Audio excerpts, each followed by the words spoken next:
ৰাইজ মই মিছা কথা কোৱা নাই মোক যেনে ধৰণে পঠিয়াইছিলে মোৰ যি প্ৰকৃত পৰিচয় মই সত্য কথা কৈছোঁ মই কোনো মিছা কথা কোৱা নাই মই এছবিৰ এজন এছআই হয় মই এবাৰ নহয় হাজাৰ বাৰ কম যে মই কোনো মিছা কথা কোৱা নাই মোৰ যেতিয়া প্ৰথম আৰক্ষীত নিযুক্তি হৈছিলে মই সেই কথা মই মোৰ দেউতাক অৱগত কৰিছিলোঁ মোৰ নিচাও এজন পুলিচৰ বিষয়া হয় মই নিচাও এই কথা অৱগত তেখেতেও গম পাইছিলে যে মোৰ যেতিয়া এছআই নিয়োগ হৈছিলে তেতিয়া মই তেখেতলোকক সেই কথা কৈছোঁ আৰু মই দেউতাৰ পৰা মোৰ যি ইউনিফৰ্ম কিনিবলৈ ষ্টিক কিনিবলৈ মই দেউতাৰ পৰা পইচা বিচাৰিছিলোঁ আৰু দেউতাই মোক পইচা দিছিলে ইমানটো যদি ৰাইজ আপোনালোকে মোক বিশ্বাস নকৰে মই এটা কথা ক'ব খুজিছোঁ আপোনালোকে বেলতলা অজন্তা পথত ৰয়েল এনক্লেভত যাওক এবাৰ তাত খবৰ কৰক তাত কি প্ৰশিক্ষণ চলে মানক চলিহা সোধক তৃষ্ণা সন্দিকৈ সোধক মানক চলিহা ঘৰ গোলাঘাট কুৰালগুৰিত হয় মানক চলিহা সোধক মানক চলিহা সকলোৱে জানে যে মানক চলিহা ঘূৰা বুলি ক'লে প্ৰায়বোৰ থানাই চিনি পায় তেখেতে তেনেকুৱা ধৰণৰ আগতো কাম কৰিছে মানক চলিহা সুধি চাওক তেতিয়া গম পাব ৰাইজ মই মিছা কথা কোৱা নাই আপোনালোকে তৃষ্ণা সন্দিকৈ সোধক তেখেতৰ ঘৰ কাহিলীপাৰা তেখেতে আমাক প্ৰশিক্ষণ দিয়াইছিলে আপোনালোকে তেখেতক সোধক তেতিয়া গম পাব মোৰ লগত যিসকলে প্ৰশিক্ষণ লৈছে মই তেওঁলোকক এটা বিনম্ৰ অনুৰোধ কৰিব বিচাৰিছোঁ কাবেৰী অংকিতা চয়নিকা তোমালোকোতো আমাৰ লগত আছিলা নুমল ঋতুৰাজ আমি সকলোখিনি একেলগে আছিলোঁ কাবেৰী আৰু চয়নিকা দাসৰ ঘৰ হৈছে নগাঁও তোমালোকে কিয় পাহৰি গৈছা মোক তোমালোকতো এই আলফাৰ বিৰুদ্ধে যি যুঁজ হৈছিলে সেই যুঁজত আমাক কেনেধৰণে ব্যৱহাৰ কৰিছিলে তোমালোকেও জানা আমাক কেনেধৰণৰ আমাক প্ৰশিক্ষণ দিয়াইছিলে সেই কথা তোমালোকেও অৱগত নুমল তোমাৰো ঘৰ গোলাঘাট মেৰাপানীত তুমি মিছা নক'বা সত্য কথা কৈ দিয়া আমাক যি ধৰণে প্ৰশিক্ষণ দিছিলে এনক্লেভত আমাক কি ধৰণে আলফাৰ বিৰুদ্ধে প্ৰশিক্ষণ দিয়াইছিলে আৰু তাত প্ৰশিক্ষণ দিয়াত আমাক বাৰে বাৰে কৈছিলে যে আমাৰ শত্ৰু অকল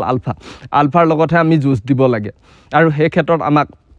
আণ্ডাৰ কভাৰ হিচাপত প্ৰস্তুত কৰিছিলে আমাক যেতিয়া মিছন দিয়া হয় সেই মিছনৰ কাৰণে আমাক প্ৰস্তুত কৰিছিলে অকল আলফাৰ বিৰুদ্ধে মিছনৰ ক্ষেত্ৰত আমাক প্ৰস্তুত কৰিছিলে প্ৰশাসনে ইয়াৰ লগত বিশেষকৈ যোগদান কৰিছিলে মানক চলিহাই আমাক বাৰে বাৰে আমাক ব্ৰেইন ৱাছ কৰিছিলে আৰু মানক চলিহাই আমাক বাৰে বাৰে আমাক এইখিনি কথাই কৈছিলে যে আমি যুঁজ দিব লাগিব আলফাৰ বিৰুদ্ধে আৰু সেইমতেই আমাক এই প্ৰশিক্ষণৰ কালচত আমাক শিকাইছিলে আমাৰ আণ্ডাৰ কভাৰ হিচাপত এতিয়া সকলোৱে কৈছে যেনেধৰণে প্ৰশাসনে আমাক কৈছে যে আমাৰ কোনো পৰিচয় নাই বা আমাক এটা লোভিয়া বুলি ক'বলৈ গৈছে বা আমাৰ অন্য উদ্দেশ্য বুলি ক'বলৈ গৈছে নহয় আমাৰ কোনো উদ্দেশ্য নাই আমাৰ কোনো ভুকীয়াকৈ আমি একো উদ্দেশ্য লৈ আমি একো লোভত পৰি কৰা নাছিলোঁ আমাক যি ধৰণে ব্যৱহাৰ কৰিছিলে আমাক যেনেধৰণে প্ৰলোভন দিছিলে হয় আমি প্ৰলোভিত হৈছিলোঁ কিন্তু বিশেষকৈ আমাক তেনেধৰণে তেওঁলোকে আণ্ডাৰ কভাৰ হিচাপত ব্যৱহাৰ কৰিছিলে আণ্ডাৰ কভাৰ হিচাপত যেতিয়া ব্যৱহাৰ কৰিব আমাৰ কি সুকীয়া পৰিচয় থাকিব আপোনালোকেও চাগে হয়তো জানে আণ্ডাৰ কভাৰ হিচাপত যদি থাকে আণ্ডাৰ কভাৰ কোনো সুকীয়া পৰিচয় নাথাকে ঠিক একেদৰে আমাৰো সুকীয়া পৰিচয় নাই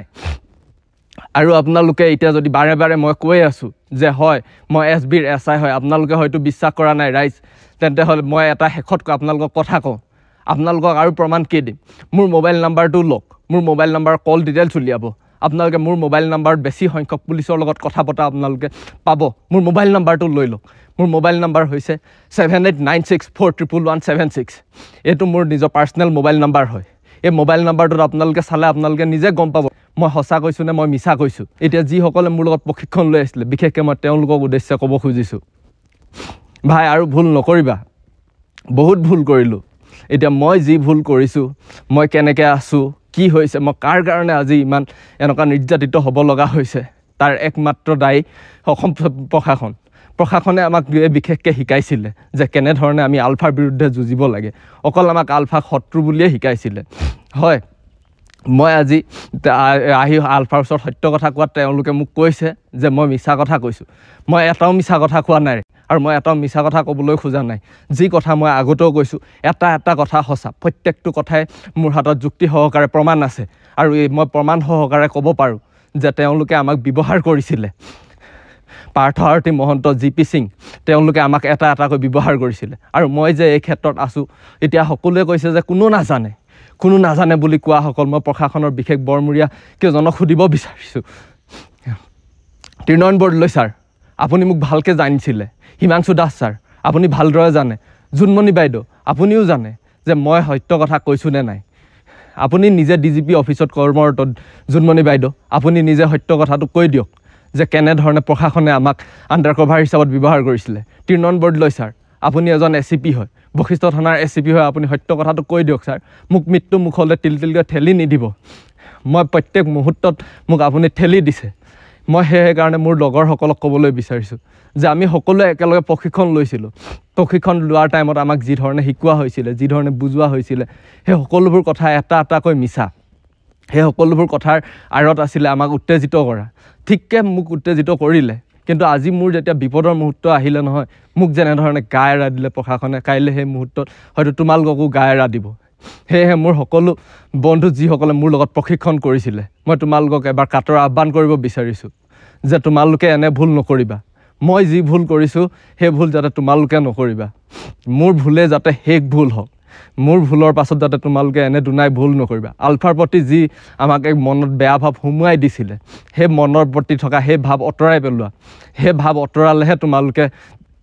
সলনি হ'ব পাৰিবা আৰু সত্য পথত আহা তোমালোকে মোৰ কথা যিসকলে জানা মোৰ লগত প্ৰশিক্ষণ লৈছিলা মোৰ 36 নম্বৰ ৰোল নম্বৰ হয় 36 নম্বৰ হোৱাৰ পাছত যি আগৰ 33 জন আছে সকলোৱে আহি মোৰ ক্ষেত্ৰত এবাৰ মাত দিয়া সকলোৱে এবাৰ কোৱা মই তোমালোক কাটৰ আহ্বান কৰিছোঁ যে তোমালোকে এবাৰটো কোৱা যে হয় মই তোমালোকৰ একেলগৰে আছিলোঁ একেলগে আমি প্ৰশিক্ষণ কৰিছিলোঁ কিয় আহি তোমালোকে আজি ক'বলৈ বিচৰা নাই কিয় মোক মৃত্যু মুখলৈ ঠেলি দিছা প্ৰশাসনে যি ষড়যন্ত্ৰ ৰচিলে প্ৰশাসনে আমাক যিহেতু প্ৰথমেই কৈছিলে সেইটো তোমাকো কৈছে মোকো কৈছে যদি কেনেবাকৈ কোনোবা মুহূৰ্তত আমাৰ সঠিক পৰিচয় পায় তেতিয়াহ'লে প্ৰশাসনৰ লগত আমাৰ কোনো সম্পৰ্ক নাই প্ৰশাসনে আমাক চিনি নাপায় আমি প্ৰশাসনক চিনি পাব নালাগে আৰু আমি কোনো তথ্য প্ৰশাসনৰ কাৰো আগত দিব নালাগে কিন্তু মই ইয়াত দিয়াৰ কাৰণে আজি প্ৰশাসনে মোক এনেকুৱা কৰিলে বন্ধুসকল তোমালোকে এনে ভুল নকৰিবা মই যি ভুল কৰিছোঁ মই গম পাইছোঁ ইয়াৰ চাগে কি ফল হয় সেইটো মই নাজানো কি সিদ্ধান্ত হয় মই সেইটোও নাজানো তোমালোকলৈ মই কিন্তু এটাই বাৰ অনুৰোধ কৰোঁ যে তোমালোকে তেওঁলোকৰ কথা শুনি যিসকলে প্ৰশিক্ষণ ল'লা নাহিবা তেনেকুৱা ভুল মনোভাৱ লৈ পিনে সংগঠনলৈ নাহিবা সংগঠনক ক্ষতি কৰাৰ উদ্দেশ্যে বা সংগঠনৰ হকে এখন ভুৱা যুঁজ কৰিম বুলি কোনো আগবাঢ়ি নাহিবা তোমালোকে তাতে থাকা সুখে থাকা কোনো ইয়ালৈ আহি বা মোৰ ধৰণে যি অৱস্থা হৈছে তোমালোকৰ যাতে তেনে অৱস্থা নহয় মই তোমালোকক বাৰম্বাৰ অনুৰোধ কৰিছোঁ অসমবাসী ৰাইজক আকৌ এবাৰ কৈছোঁ যে মই এটাও কথা মিছা কোৱা নাই আপোনালোকে মোক যিহেতু মিছলীয়া বুলি ভাবিছিলে মই এটাও কথা মিছা কথা কোৱা নাই মই প্ৰত্যেকটো কথা যুক্তি সহকাৰে আপোনালোকৰ আগত কৈ গৈছোঁ সেইবাবে যে আপোনালোকৰ মোৰ ফোন নম্বৰ পৰ্যন্ত আপোনালোকে যদি উলিয়াই আপোনালোকে সকলো তথ্য পাব মই এটাও মিছা কথা কোৱা নাই মই আকৌ এবাৰ শেষত কওঁ মই SBৰ SI হয় মোৰ বিশেষ কামত নিয়োগ কৰিছিলে আৰু সেই বিশেষ কামত নিয়োগ কৰাৰ বাবে আমাক 3টা অপাৰেশ্যন আছিলে সেই 3টা অপাৰেশ্যন যদি সফল হয় তেতিয়াহে আমাক বাকীসকলক যেনেধৰণে স্থানীয় যিসকলক মানে পৰিচয় দিয়ে তেনেধৰণে পৰিচয় দিব আমাকো সেই হিচাপে পৰিচয় দিয়াৰ কথা কৈছিলে ঠিক তেনেধৰণে ময়ো এটা যোৰাবাটত অপাৰেশ্যন সফল কৰাইছিলোঁ এইটো মোৰ 2 নম্বৰ অপাৰেশ্যন আছিল মই কোনো মিছা কথা কৈ বা প্ৰশাসনক মই কোনো বেমেজালি কৰাব বিচৰা নাই ৰাইজ মই আকৌ এবাৰ আপোনালোকলৈ কাটৰ আহ্বান কৰিছোঁ যে